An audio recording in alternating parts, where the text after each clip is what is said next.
Eduardo Newton, meu querido Juliano amigo, Scherer, seu lindo, só com a pandemia eu consigo te tudo ver. bem? É verdade, é verdade. Estava aqui fazendo as honras da casa, Eduardo, falando um pouco rapidamente aí de forma formal, as tuas qualificações, apresentando aqui para os advogados, para as advogadas aqui da região do estado de Santa Catarina, da região aqui também, alguns que eu já vi entrando aqui da região da Grande Florianópolis, mas temos uma audiência já extremamente qualificada. Temos aí ex-presidentes da OAB catarinense aqui que entraram e puderam já, então, aguardar a tua chegada.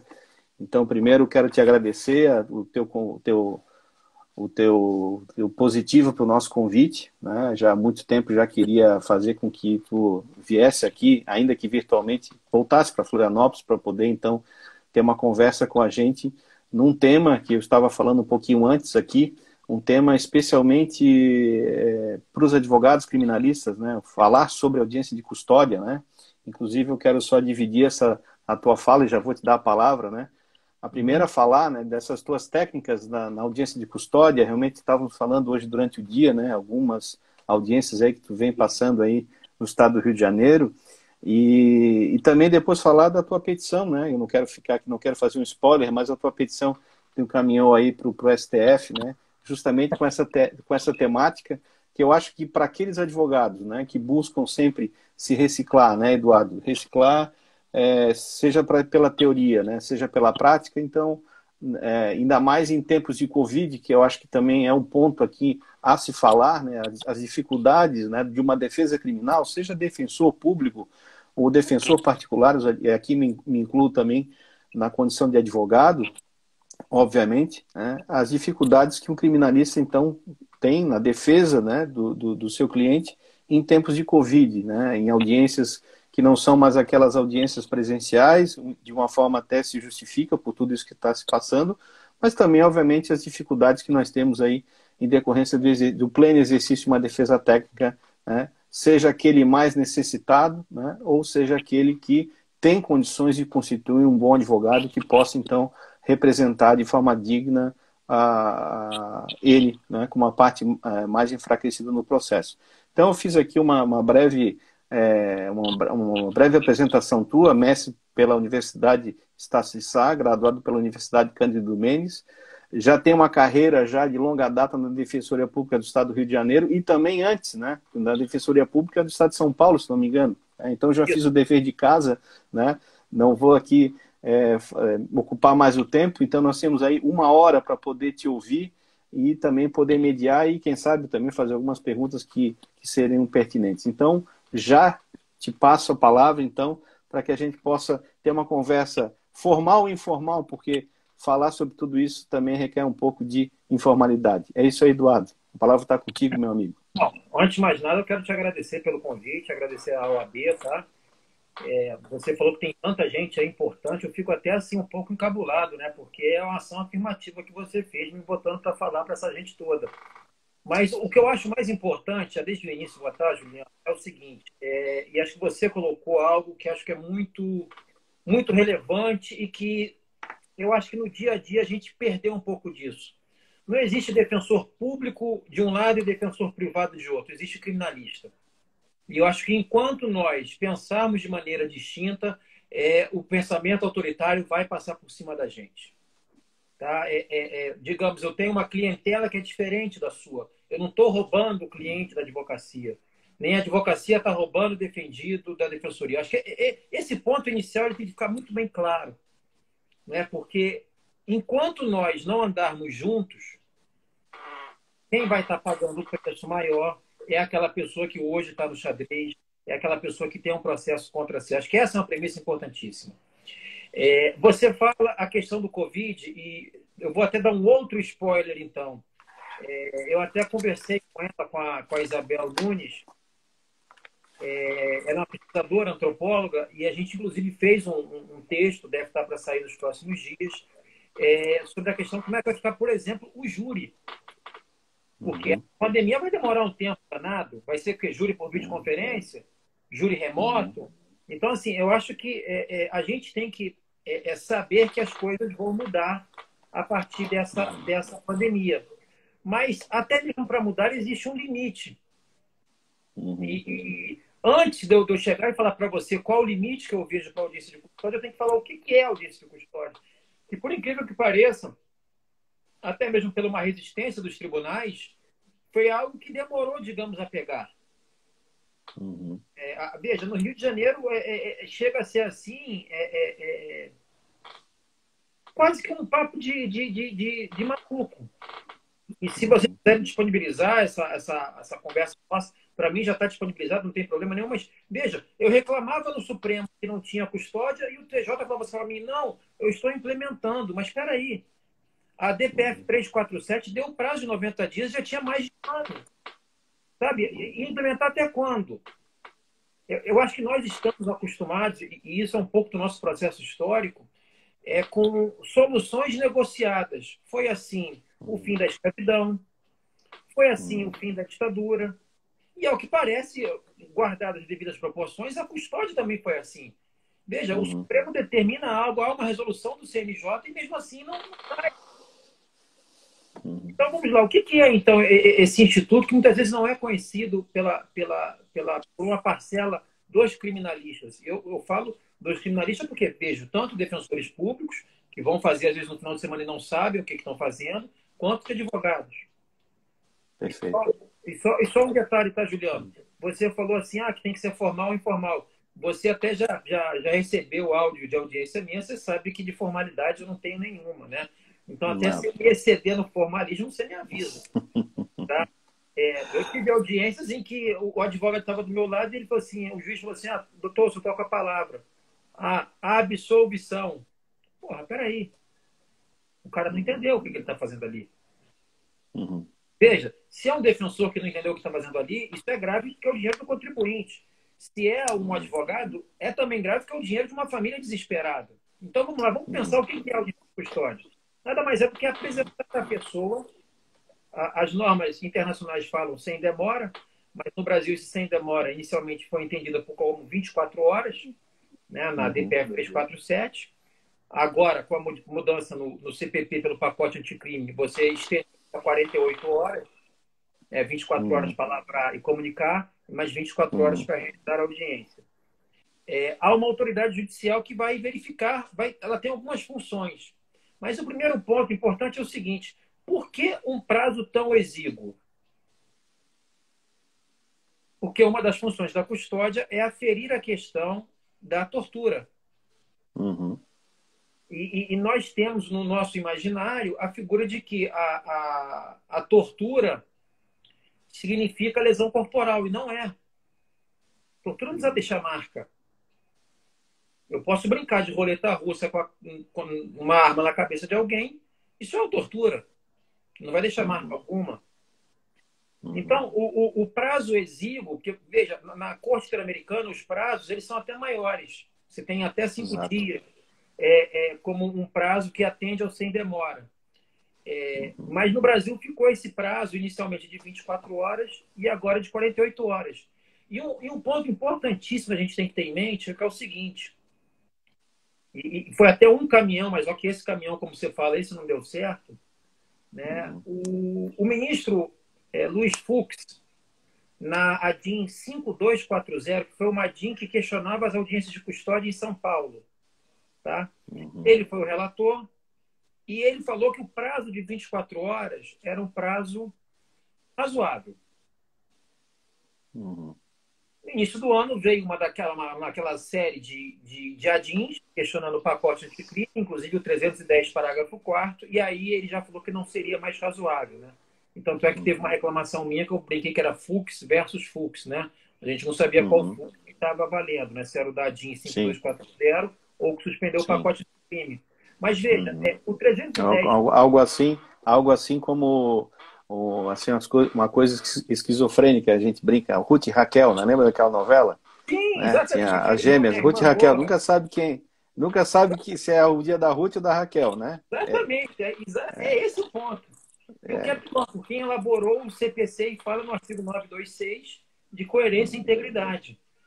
Né? Então, assim, acho que fica mais, aflora Uhum. mais ainda esse aspecto novelesco aí que você trouxe, que inclusive entrega um Sim, pouco da nossa idade. Né? Ou talvez os mais sim. jovens Bom, até hoje Com lá no Rio certeza. falar, ver lá que Eles vão, é essa. eles vão jogar no Google, mas aí vão perceber que é o que nós passávamos, continuamos passando, eles passam, né? Só que com outro nome, né? Que aí depois eu vou até te perguntar, é uma coisa que é natural, né? Como lidar, né, com o juiz, muitas vezes que tu não sabe qual é o momento, no momento em que ele está, né? Ele vai ser mais favorável ou não à tese da defesa, mas enfim, Tá, deixa eu então só continuando. avançar que esse tema teu aí é importante. Sim. Então, o 310, parágrafo 4º, ele foi suspenso numa liminar do ministro Fux, a gente não sabe quando Uhum. vai ser Sim. pautada, mas o caput e os parágrafos 1º, 2º e 3º, eles não foram objeto de nenhuma liminar. Então, o que Uhum. acontece? Hoje, então, nós temos, inclusive, a audiência de custódia positivada. Ela até vai ser objeto de competência do juiz de garantias pelo pacote, mas só que essa parte está suspensa, mas o 310 ele está certo Exato. de estar em vigor. E aí já começa uma coisa interessante, que é uma coisa que o Lênio trabalha muito. E daqui a pouco até eu vou falar das funções do cabimento, mas veja só, se o 310 caput ele está em vigor, e se nenhum tribunal declarou a sua inconstitucionalidade, como é que a gente pode suspender a custódia? Uhum. Já começa, nós já temos uma questão aí que a gente tem que saber enfrentar. E isso lá na Uhum. frente o Lênin até dá aquelas 6 hipóteses de Sim. declaração de afastamento. Mas assim, a gente Uhum. não vê na comunidade jurídica e nenhuma delas é essa questão. Uhum. Na verdade, as audiências foram suspensas por força de uma recomendação. E veja, essa palavra vai ser bastante interessante, a recomendação, porque eu quero trabalhar com ela mais tarde. Mas vamos lá, eu falei do prazo, mostrei que o prazo é relevante para a questão da tortura, mas não só para isso. Temos ainda outras 3 funções para a audiência de custódia. Controle de legalidade da prisão. Veja, essa pessoa, além de poder ter sido torturada, a ela foram assegurados todos os direitos. Foi dado, por exemplo, nota de culpa. Esse é o exemplo, então, que eu agora estou batendo muito aqui no Rio, que é o seguinte. Como é que você não entregar nota de culpa é considerado crime, de um lado, Uhum. o artigo 12 da Lei de Abuso de Autoridade, e para a pessoa que tem o seu flagrante analisado, aquilo dali é considerado mera irregularidade. Uhum. Não bate a coisa, entendeu? Então, vamos Uhum. lá. Aquela casa foi objeto de violação de domicílio, teve violação de dados no celular, quando tinha a custódia, vem cá, aquela pessoa, ela foi mantida algemada, porque tem uma súmula Uhum. sobre esse tema. Eu chamo súmula vacilante Exato. ontem, porque a súmula não Uhum. pegou, então a súmula vacilante. Eu já peguei gente sem mão sendo algemada. Uhum. E Eu aqui, vi. só para. Aquele rapaz, talvez mostrando a grandeza que ele tinha perante aqueles Acho agentes. até bom tu contextualizar esse ponto, eu acho interessante, até mesmo que entra mesmo, contar rapidinho, né, essa parte. Eu vi, inclusive, comentou Não, isso. veja, ele estava numa audiência, o rapaz ele não tinha a mão, acabava no punho, o braço dele, algemaram uma Uhum. mão e algemaram o punho dele. Uhum. E foi objeto de questionamento meu. Detalhe, a central de custódia no Rio funciona dentro de um presídio. Então você não tem risco de fuga. Uhum. Né? Teórico, não teve nenhum histórico de fuga em 5 anos. Claro. Você não Uhum. tem nenhum dado ali, o crime que ele supostamente teria cometido não tinha sido mediante violência ou grave ameaça. Assim, não Uhum. tinha como entender, Justificativa. Justificativa nenhuma. salvo para estigmatizar, deixá-lo algemado. E Uhum. ele foi mantido preso. E o que me chamou mais atenção é que isso aí foi objeto de uma reclamação no Supremo Uhum. Tribunal Federal, ministro Edson Fachin, reclamação 34.822, e que ele falou que não tinha problema. Uhum. E a época até eu passei para o Lênin a decisão, o Lênin falou assim, porra, isso aqui não tem fundamentação, isso aqui serve tanto para uma pessoa quanto para várias, para masculino quanto feminino. Mas o que é o grande desse rapaz é que ele tirou a algema no que ele tinha de braço. Né? Uhum. E aí o agente penitenciário, né, o inspetor penitenciário, falou assim, ô rapaz, bota logo esse negócio aí, não sei o quê. Aí, Juliano, não fui eu que orientei ele. Assim, ele fez até melhor do que se eu tivesse orientado. Ele falou assim, ah, é? O problema é a algema? Aí ele foi e botou de novo o braço. Uhum. Então, assim, eu acho Surreal. que acho que até assim, pô, a Zeca é para participar desse circo aqui, então toma, o problema é esse. Eu coloco então. Mas veja, vamos lá então. Controle da legalidade, então quer dizer, integridade psicofísica, Tempo. tempo, violabilidade do domicílio, de dados, nota de culpa, súmula vinculante, atipicidade. Esses dias eu peguei um caso que era um furto de 1 centímetro de fio. E a delegada não arbitrou mesmo. Avaliado em R$ 400, né? É. Aquele, né? Não, isso foi um outro. Isso aí, aquele, Esse era um outro. mas, por exemplo, tive um que era porra, é porque eu tô sem uma régua aqui. Eu desenhei, cara, na petição do habeas corpus. Uhum. O que é 1 centímetro? E assim, tinha claro dados que era morador de rua, pessoa, dependente químico, e a delegada me bota 1.500 de fiança. Porra, peraí. Só se fosse assim, ó, deixa ele ir na rua fazer um corre, né? E dar uns 30 dias, porra, não vai arrumar, ué. Porra. Terceira função, verificar a necessidade de alguma cautelar. A gente pegou esse tempo em que, por exemplo, liberdade provisória não tinha cautelar nenhuma. Era liberdade pura. Ou sim ou não. Não é? Agora não, agora, porra, um monte de coisa, um monte de cautelar. Mas o que eu acho mais interessante é que, já pensando numa estratégia defensiva, às vezes, é constranger o juiz a mostrar por que não cabe nenhum dos incisos do 319. Exato. Entendeu? Porque, olha só, é somente assim, se não couber nenhum daqueles ali, aí sim você pode pensar na prisão preventiva, na conversão.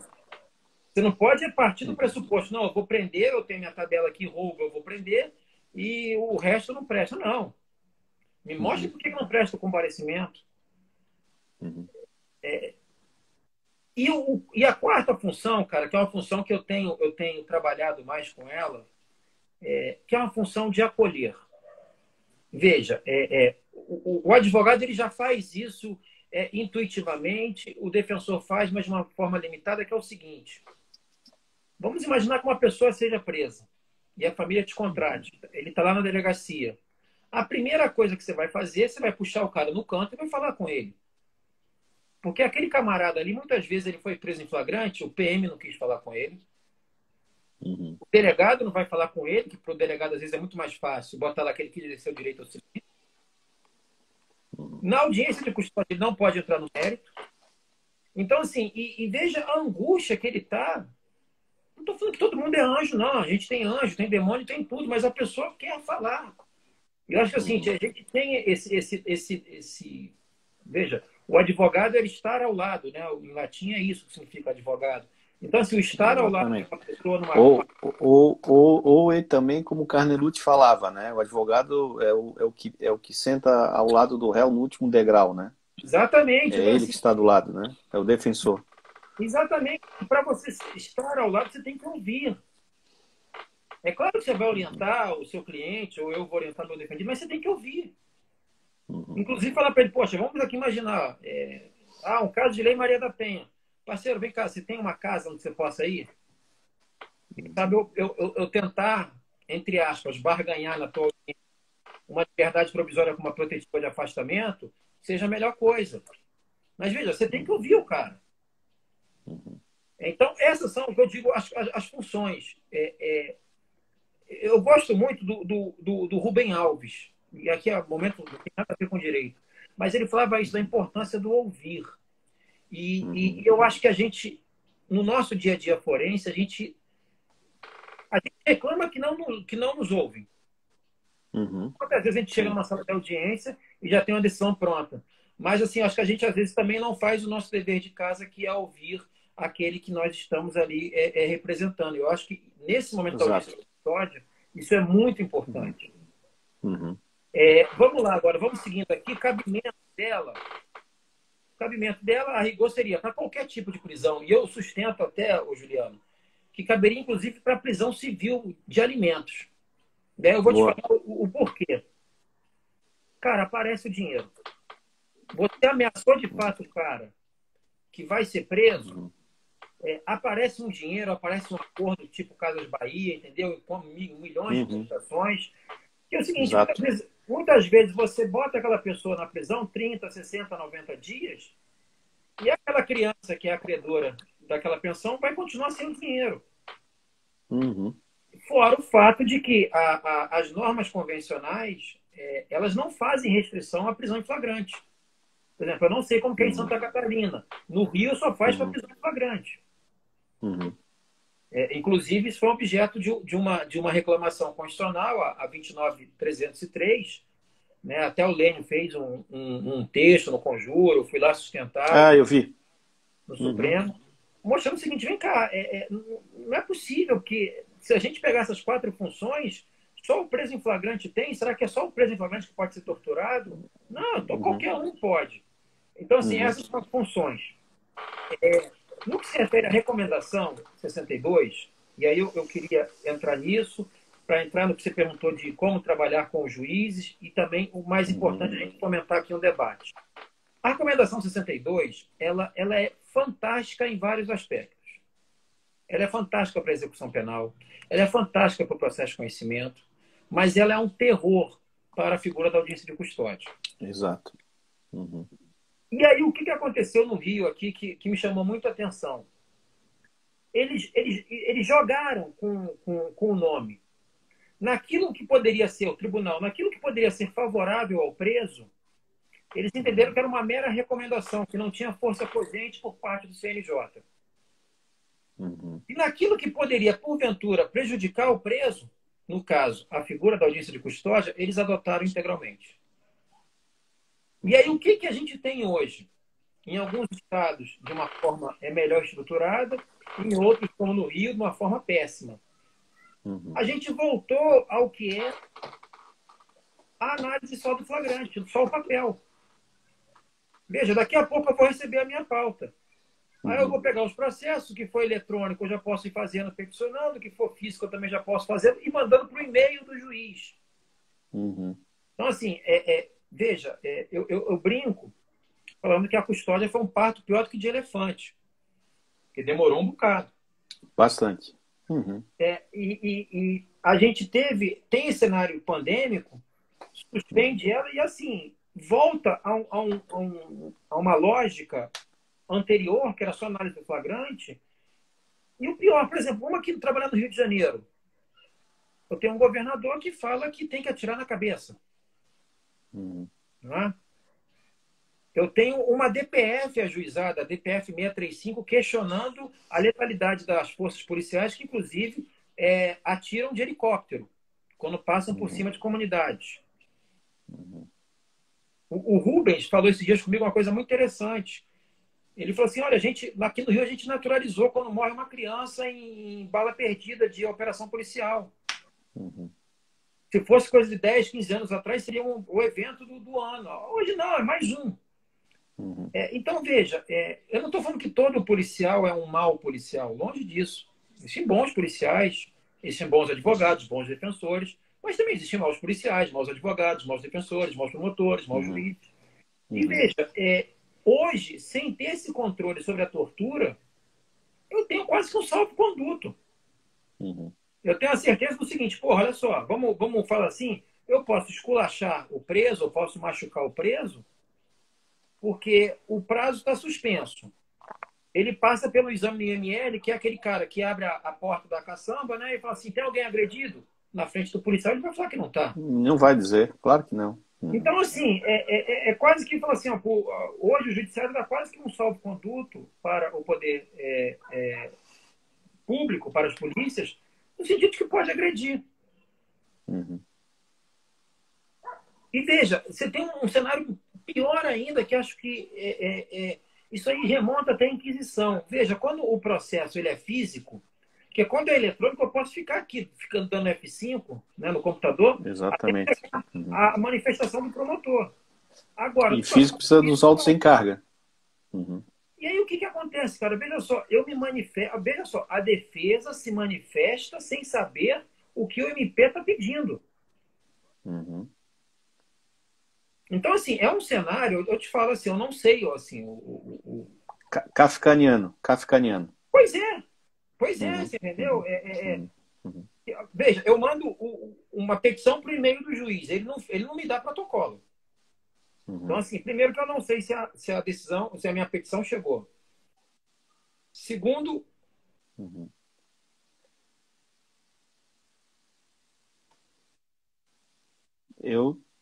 congelou a tua imagem, mas a tua voz dá para ouvir.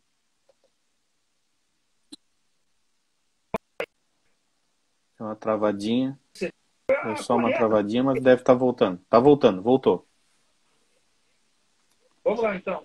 A definição que você deu é a mais correta, porque, poxa, a pessoa não sabe. Primeiro, agora vamos pensar na figura do preso. Ele não sabe quem está defendendo ele. Ele não sabe, muitas vezes, do que ele está sendo acusado. Quantas vezes eu não atendi um preso que ele falou assim, doutor, eu estou no 155, né, no furto. Eu falei, não, parceiro, você está no roubo. Não, mas roubo não é com arma. Então, assim, primeiro que a pessoa já não sabe nem qual que é a tipificação dele. Então, ele não sabe. Ou até, Eduardo, ele sabe, mas ele não entende, né? Que é aquela questão que eu acho que é importante quando se fala do acolhimento, acho que para todos nós defensores, né, em geral, né, o acolhimento é importante como uma estratégia também dentro da própria audiência de custódia, porque ele pode até, numa eventualidade, saber por que ele está ali naquele momento, mas ele não entende. Ele não entende. Eu vi falar em algum momento uma tal de audiência que ele vai se apresentar em juízo, que vai ter alguém lá do lado dele que ele nem sabe quem é, né? Mas ele não entende, porque a estrutura foi feita justamente para que ele não, porque o réu, esse réu que, como tu mesmo diz, né, é picado pela serpente, que está descalço, esse não entende nada, né? Então, eu acho que isso é um ponto que tu está chegando, eu acho interessantíssimo, até para todo mundo saber, né? Ou que sabe, né? Os advogados aqui sabem disso, mas como isso é importante, né? Não, porque o cara Como está no estratégia. escuro. O cara está no escuro. Uhum. Veja, e eu vou até falar algumas coisas de comportamentos em audiência que eu acho válido. Mas veja, hoje esse cara, ele não sabe por que ele está preso, quem que é o defensor, quem que está pedindo a prisão dele, quem que decidiu, o que decidiu e quanto tempo ele vai ficar preso. Sabe, assim, é como se é bem o processo mesmo, a obra literária, ele está abrindo cada vez uma porta. Então, em razão disso, né, e eu prefiro, cara, assim, numa boa, Juliano, pecar pelo excesso do que pela omissão. Tá? Passou um mês de suspensão da figura das audiências de custódia. Tem gente que deve me achar um doido, um maluco, sei lá o quê, mas, sabe, quinta-feira agora eu vou completar 13 anos como defensor. Eu acho que também isso aí vai passando, sabe? Ah, quer falar, fala. Foi ajuizada na semana passada uma reclamação, a reclamação 40.461. E assim, eu até cito ela pelo seguinte, salvo engano, está com a ministra Rosa Weber como relatora. Se também não der, cara, assim, já não está mais na minha alçada, entendeu? Está na mão do judiciário. Essa batata não morreu na minha mão. Pedindo a volta das audiências. E veja, eu fiz até de uma forma aberta. Não falei que tenha que ser de maneira presencial. Tá? E eu até já escrevi contrário às audiências por videoconferência, mas acho que nesse momento, nem que seja por videoconferência, alguma coisa tem que ser feito. Tá? Principalmente, e aí eu fico assim, não é triste, não, sei lá. Talvez assim, chateado, talvez. É quando eu vejo que colegas não conseguem entender essa importância do acolhimento. Você entendeu? Agora, eu queria só trabalhar um pouquinho de alguns comportamentos que eu vejo importantes do preso na figura da audiência de custódia. Volta e meia, o preso, por exemplo, em Lei Maria da Penha, tá? Ele fala que bateu, mas que foi agredido também. E ele tem marca. Cara, eu acho que vale mostrar. Sabe? Eu acho que vale mostrar na audiência que ele tem marca ali. Morador de rua, veja, se ele expressa a vontade de que quer ter um encaminhamento para um CAPS, questão de drogadição, eu acho que vale também sensibilizar isso. Até porque deveria funcionar junto à Central de Custódia uma equipe multidisciplinar que permitiria esses encaminhamentos. Mulher, veja, mulher, o que que eu já fiz com mulher? Eu cansei de comprar kit, acho que até o rapaz lá da farmácia lá deve achar que na defensoria deve ter um monte de gente grávida. Porque o que que eu fazia? Eu comprava kit para grávida, kit gravidez. Uhum. Uhum. E se desse positivo, o que que eu fazia? Falava para o agente certificar, dar uma declaração certificando que o exame deu positivo, para pleitear, em Uhum. último caso, uma prisão Sim. domiciliar. Porque muitas vezes você não vai ter Uhum. o exame lá mostrando isso daí. E assim, eu acho que a gente não pode deixar de ser criativo nessas horas. Uhum. Eu tive um caso, e aqui não, não foi orientação minha, não, tá? Ele que achou melhor. Ele se fingiu de mudo, cara. Uhum. Aí na primeira vez não tinha intérprete, não sei o Direito que de foi. defesa dele. Direito de defesa dele, pô. Permaneceu em silêncio, pô. Mas e Aí, aí? só que ele rodou muitas vezes, né? Uhum. Aí, sei lá pela terceira vez que ele rodou, que o pessoal já conhecia, e ele foi solto, cara, ele não aguentou e ele falou, né? Aleluia! Falou Uhum. uma coisa assim. Aí o pessoal falou assim, porra, a defensoria tá fazendo até o mudo falar agora. Tá até fazendo milagre, pô.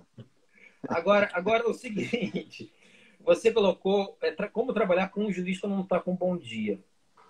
Uhum. Tá? Esse dado ele é muito interessante, tá? Pelo seguinte, e isso o Alexandre ele me enche o saco. Às vezes eu falo, Alexandre, eu não tenho condições, Alexandre. Às vezes eu tenho 20 presos num dia. E aqui no Rio ainda a gente tem centrais distintas. Ou melhor, centrais são Muito três longe? centrais. Não, são três centrais. Por exemplo, eu pego daqui, eu pego de Três Rios, que é Uhum. quase sul do estado, Sim, sim. até Búzios. Ainda Paraíba, tem toda a ao rede. lado do Paraíba, imagina, o Rio Paraíba do Sul, Três Rios ali do lado, até onde depois? Até Búzios. Até Búzios, meu Deus, isso é uma loucura. Pois é. E assim, então, às vezes não tem tempo da família se deslocar para trazer a documentação.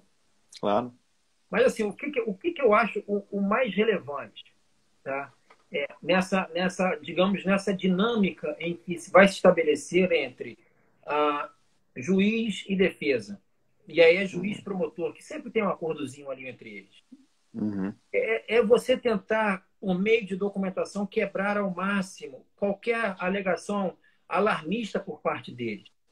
Uhum. Então, assim, eu vejo advogado que não vai na custódia com documentação do cara, porra, Sim, sim. problema. Porque, porra, difícil é para mim, mas, porra, se a família te procurou, cara, ela tem algum documento. Uhum. Tá com dificuldade, sei lá, pede para ser o último da pauta, mas, porra, pega aquele documento ali. Porque é o Uhum. seguinte, hoje a gente tem um medo do juiz da custódia enorme pelo seguinte, que é o raio do 366. Exato. Ele quer, às vezes até eles vão, digamos assim, ele quer dar a liberdade, mas ele teme que o Uhum. preso vai e desapareça. Uhum. Eu, digamos assim, como defensor público, digamos, eu tenho a licença poética de poder trabalhar com quem não tem documento. Uhum. Por mais que o cliente ou a família, o cliente seja humilde, mas para o advogado, o juiz vai querer isso. Uhum. Porque ele não quer depois, sei lá, ouvir um telefone do amigo dele lá, assim, pô, fulano, tu soltou aquele cara ali, ó, meteu o pé agora aqui, ó, tô com essa bodega agora aqui, esse 366. Uhum. Uhum. Uhum. É, Sim. e outra É, coisa, até mesmo aqui, Eduardo, diante de toda a questão sui generis de uma audiência de custódia, às vezes também para o advogado aqui, né, constituído, não tem tempo, né, não tem, não, naquele momento ele não tem os documentos que ele teria, né, em tese, que seria mais fácil, né, a família pode se deslocar e pode entregar isso também, né. Então, claro, obviamente que isso vai acontecer muito mais para aquele que não tem condições, né, aquele hipossuficiente, né, que é esse pessoal, né, na Defensoria Pública, obviamente, né, mas também isso vai ocorrer, talvez não na mesma proporção, mas ocorre, né, colegas aí, amigos, advogados que relatam, né, situações assim, né, e aí, né, como proceder, né, pois com é, esse mas juiz? olha só, eu vejo essa questão da documentação, que quando a gente Estou fala em dando um documentação, exemplo, né? não, vamos só, pega aqui, a documentação em si, ela que a gente fala aqui é comprovante, comprovação com o distrito de culpa, né? Com vínculo com o distrito de culpa. Tem Sim. uma saída para isso que é o seguinte, né? O anexo 1 da resolução 213, ele fala o seguinte, que não é pelo fato da pessoa não ter a casa, a residência comprovada, que vai se negar a Uhum. liberdade provisória, né? Sob pena de criminalização da pobreza. É claro que a gente sempre pode sacar um argumento desse. Mas o que eu acho importante, ô Juliano, é o seguinte, assim como eu quero também trabalhar quando o caso é perdido para a custódia, tá? Uhum. É, é, é, eu acho que a gente tem que ser, como defensores, digamos, um facilitador para o juiz. Uhum. É claro que não tem que ser aquela figura do facilitador vendendo a alma. Não estou falando isso. Mas, assim, o quanto mais você puder embasar para ele, eu acho que vai tornando mais fácil ele te dar a liberdade. Vamos lá, eu te dou o exemplo da mulher, da grávida. Se você tiver lá aquele exame lá que bota na barriga, lá, o Doppler, sei lá o quê, porra, aquele exemplo ele vai quase que delirar para te dar uma prisão domiciliar. Uhum. Uhum. Você não vai precisar botar a moça para fazer lá escondidinho na cela lá o xixi no potinho Sim. para ver. Nesse Uhum. sentido. Agora, o oposto também tem, acho que tem um dado interessante. E aí eu te falo com um pouco da experiência que eu tive como advogado antes de me tornar defensor. Tá? Eu fui advogado um Uhum. tempo antes. Tem situação que a gente sabe que não vai ter defesa. Uhum. Vamos aqui imaginar. O camarada entrou num ônibus com uma arma, Uhum. sequestrou todo mundo, depois Eu roubou confesso, geral, preso em flagrante, roubou geral, entendeu? Assim, várias testemunhas. várias testemunhas. Aí é o Uhum. seguinte, o que eu acho que, não sei se é o certo ou não, mas o que eu faço em situações como essa? Só um adendo, tá? Geralmente, quando tem roubo assim em ônibus, e eu vou entrevistar antes o meu preso, eu pergunto para ele, e aí, meu irmão, o que aconteceu? Aí ele fala, doutor, isso aí tá forjado. Não aconteceu nada não, não sei o quê. Eu falei assim, olha só, então vamos fazer o seguinte, eu vou pedir a câmera, a filmagem do ônibus. Uhum. Aí eu vou provar a tua inocência. Aí o cara, pô, qual é, doutor? Faz isso não. Eu falei, então tá bom, já sei, né? Tu tava na sacanagem mesmo, né? Pô, mas só Uhum. isso não vai impedir de eu fazer a defesa dele, só não vou querer ali, depois lá na frente, botar uma prova que vai ser contra ele, uma prova que é um batom na cueca. Mas Uhum. veja, numa situação como essa, eu acho relevante o defensor público ou privado ele fazer carga no juiz. Porque, veja, Uhum. os argumentos muitas vezes empregados por promotores de justiça, não vou aqui generalizar, mas pelo menos os que eu sempre pego, eu falo que é argumento do botequim. Uhum. Ou o E, mesmo argumento, né, das 20 audiências de custódia, exatamente. né, é o É, é, é, mesmo parecer ministerial, né, a necessidade que se mantenha preso, né, garantia ordem da ordem pública, pública, redução criminal. periculosidade do agente, isso. E aí, o Né? que eu faço, cara? E como eu pego, digamos assim, muitos casos perdidos, né, Uhum. Uhum. na custódia, por exemplo, eu leio os flagrantes, eu converso com o preso antes, mas eu não estabeleço nenhuma tese defensiva para esses casos, a Uhum. priori. Eu escuto o que o promotor vai falar. Uhum. Teve cara, esse cara ficou chateado comigo, que ele Uhum. falou que o crime era grave e por isso estava vulnerando a ordem pública, né? Uhum. Aí eu falei o seguinte, né, na audiência assim, eu falei, excelência, aqui parece um cachorro correndo atrás do próprio rabo. Aí o cara ficou puto comigo. Aí na audiência seguinte ele falou Uhum. alguma coisa sobre ordem pública, eu falei assim, eu vou rebater aqui a tese Tochines do Ministério Público, né? Que a gente não Uhum. sabe se é fresquinho porque vende mais ou vende mais porque... Então, assim, eu acho, nesses casos, que é o seguinte, porque tem um queiro simbólico para o preso. Uhum. O Sim. preso se sentir defendido. Uhum. Você entendeu? Por mais que você chegue e fale para ele assim, meu irmão, olha só, hoje não vai dar. E aí eu vou até compartilhar com todo mundo, você já teve acesso a esse áudio. Tem um crime que eu falo que é um crime maldito para soltar em custódia, que é o 24A, que é o descumprimento de protetiva. né? E hoje eu mandei para o Juliano o caso que eu peguei, o rapaz tinha descumprido mandando um áudio de uma música do Amado Batista. E daí eu comecei a falar que dentre as tops 3 do Amado Batista tinha uma música X, cantei a música, um pedaço da música, falei que era uma ressaca sentimental enorme, que ali só havia a dor e o luto dele, ou seja, dei toda uma floreada, eu sabia que o cara não ia ser solto, mas quando acabou a audiência, ele virou e falou o seguinte para mim, o Juliano, ele falou assim, doutor, o senhor é brabo, mas não era aquela música, não, fica tranquilo. Mas veja, o cara pelo menos saiu sentindo defendido, que eu acho que esse é uma importância nossa, porque, veja, é esmagador o poder do Estado contra ele. É esmagador o poder da polícia que foi exercido contra ele. É esmagador um promotor que vai ficar falando, como você mesmo apontou aí, um parecer que serve... Você pode gravar e vai servir para toda a audiência. Eu tinha esse meu promotor, uma vez, ele falou que não sei quantas gramas de cocaína era fatal. Aí eu peguei um caso, sei lá, o cara estava com 1 quilo, né? Aí eu falei assim, excelência, eu queria falar o seguinte, o Maradona é o Highlander, ele é imortal. Porque ele deve ter cheirado muito mais do que o promotor está aqui falar aqui e não morreu até hoje. Então, assim... com todo respeito aos promotores, né? A gente fala aqui, acho que no mesmo sentido, no mesmo tom que tu falas, né? Não é que eles não estudam o processo, né? Eu acho que a vantagem do defensor público ou defensor privado, né? Não que ele é melhor, né? Mas eu digo, a possibilidade de argumentação, né? Da especificidade daquele caso, quando o promotor está ali, aquele promotor com uma mentalidade mesmo punitivista, é de simplesmente reproduzir as mesmas argumentações das outras audiências, né? E que talvez, em algum momento, né, ele não esteja sempre correto nas 20 audiências, né, quando ele pede, né? Eu acho que esse é o sentido, né? E é bem como tu diz, né? Eu acho que estudar o processo, né, esse da quebra da medida protetiva, né?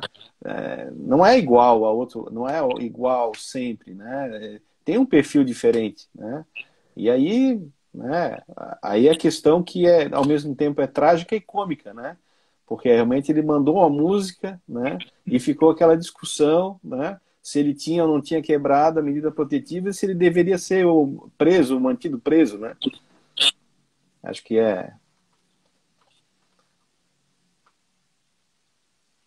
Deu uma falhazinha agora. Deu uma travada, tá? Alguém perguntou ali, só a Soraya perguntou ali qual é o tema da live, a Soraya não sabe, ela entrou ainda há pouquinho. É audiência de custódia, Soraya, em tempos de Covid. Vamos lá, Eduardo. Chegamos aí nos quase 40 minutos, bem interessante nossa conversa. Mas olha só, eu queria só aproveitar mais uma coisa importante, que aí é independente de em tempos de Covid ou em tempos normais. Se criou um mantra, que é o seguinte, não se pode entrar em questão meritória na audiência de custódia.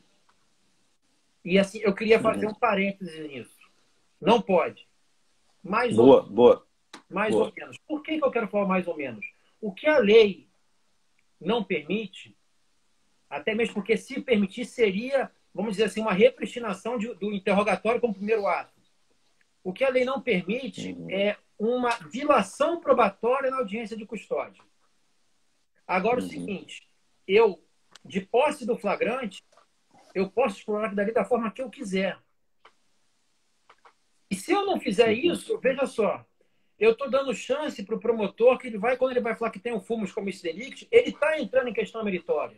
Ele não tem como falar que não tem indício de materialidade de autoria sem mostrar ele entrar com questão meritória. Então, assim, eu acho que é importante a gente... Às vezes pode não ser interessante para a defesa. Nesse momento... Por uma questão estratégica de, obviamente, não abrir todo o jogo, né, ali. Mas veja, por exemplo, aqui no Rio, a custódia, antes, né, quando a custódia existia, que agora ela não existe mais, agora é um simulacro, eram feitos debates orais e esses áudios, eles não iam para lugar nenhum. Então eu podia antecipar qualquer tese defensiva ali. O problema é hoje que é feito por manifestação escrita e isso vai para o processo.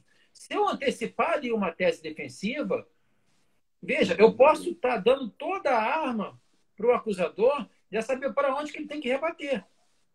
Uhum. Então, assim, até isso, eu acho que é importante a gente saber como também, vamos pegar a lógica do Alexandre, como saber jogar.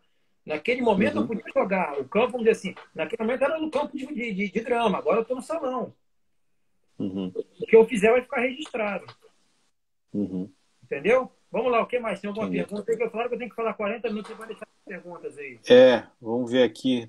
Tem uma caixinha aqui que até a Carla Martins está aqui nos assistindo, advogada, colega. Aliás, nós temos aqui vários advogados da Crimesc, aqui da Associação dos Advogados Criminalistas de Santa Catarina assistindo, né? Alguns já vinham entrando aqui. Mas tem a Carla também, ficou com dificuldade. Tem uma caixinha aqui de perguntas. Vamos ver se tem, ver se essa aqui é a caixinha. Não, não é aqui. Não é aqui. Deixa eu voltar. Acho que é aqui uma caixinha. Deixa eu ver se tem uma. Aqui eu acho que tem uma pergunta. Então, até A uma olhada. Marisa Prado a Marisa Prado deu só um sinalzinho de ok aqui. Show. Vamos ver aqui se aparece aqui alguma pergunta, né, de alguns dos. Pô, se ninguém fizer pergunta, eu vou ficar até, vou até me sentir mal, assim, Juju. Vamos estimular o pessoal a fazer as perguntas aí. Tem uma caixinha aqui que eu acho que é o ponto de interrogação, que é a caixinha. Pelo menos eu abri aqui, tinha só uma. Vamos ver, nós temos aí 20, 24, 22, né? Agora ao vivo, né? Aproveitando, com certeza pelo horário teremos depois, né? Vai ser gravada e nós vamos poder estimular mais os outros que puderem assistir então fora do horário, né? Enquanto o pessoal vai fazendo isso, deixa eu só aproveitar um tema aí, que é um tema, digamos, Uhum, polêmico, tá? uhum, Mas o Supremo Tribunal Federal, digamos, ele errou nesse ponto. uhum. Né? O efeito Julia Roberts aí do Lênin, a gente invocando ele agora. Isso, grande Lênin. O artigo 8º, parágrafo 5º da Resolução 213, ele fala o seguinte, que o juiz pode, inclusive, na custódia, trancar o inquérito, arquivar o inquérito. Uhum, É claro que com a figura do juiz de garantias, isso aí vai ser plenamente possível, já que vai ser ele que vai fazer a custódia. uhum, Mas teve um caso em São Paulo que implicou num relaxamento e o juiz mandou arquivar.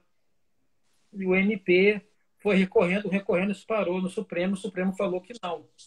O juiz pode até relaxar na custódia, mas isso não vincularia a persecução penal. E qual que é o sim. problema disso?